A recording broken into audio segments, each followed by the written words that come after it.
আসসালামু আলাইকুম মাছ চাষি ভাই বন্ধুরা, দেশ এবং দেশের বাহির থেকে যে যেখান থেকে আমার এই ভিডিওটি দেখতে পাচ্ছেন, ভিডিওটি ভালো লাগলে একটি সাবস্ক্রাইব করে রাখবেন পরবর্তী নতুন ভিডিও দেখার জন্য। আজকে আমি আলোচনা করব 2025 সালের নতুন বছরের তারা বাইম মাছের পোনা সম্পর্কে।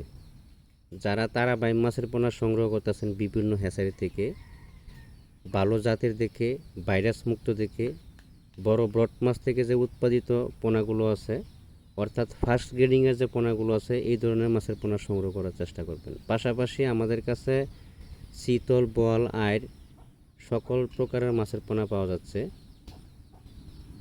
মাছের পোনা সংগ্রহ করার সময় একটু সতর্ক থাকবেন।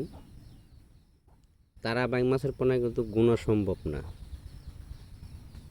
আপনারা অনেকেই মাছ নেওয়ার পরে কিন্তু গুনেন না বা এমনিতেই পুকুরে ছেড়ে দেন। অনেকেই আছে আপনাদেরকে যদি আপনি 10,000 অর্ডার দেন, সেই জায়গায় আপনাকে 8,000 বা 7,000 দিয়ে দেয়। আপনার তো মাছ পুকুরে গুনা ছাড়েন না।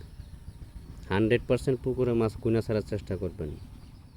একটা বা দুটা প্যাকেট গুনলে আপনি সব কটা প্যাকেটের খবর করতে পারবেন। যদি কোনো ব্যাকসম হয় বা কোনো অন্য ধরনের হয়, তাহলে সব কটাই আপনি গুনতে পারবেন। বেশি না, 50 গ্রাম বা 20 গ্রাম ওজন করবেন। কয় প্যাকেটে কতটুকু মাছ আছে অটোমেটিক বের হয়ে যাবে। দরকার পড়ে সব কটাই মাপবেন। সবসময় মাছ গুনে বুঝে রাখবেন।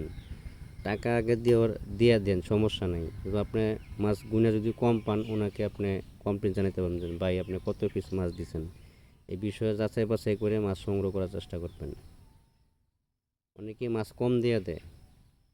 কিছু কিছু ইউটিউবার আছে, তাদের কোনো হ্যাচারি নাই, বায়ান এই কোনো নার্সারি নাই, এই ধরনের কাজগুলো করে ওরা।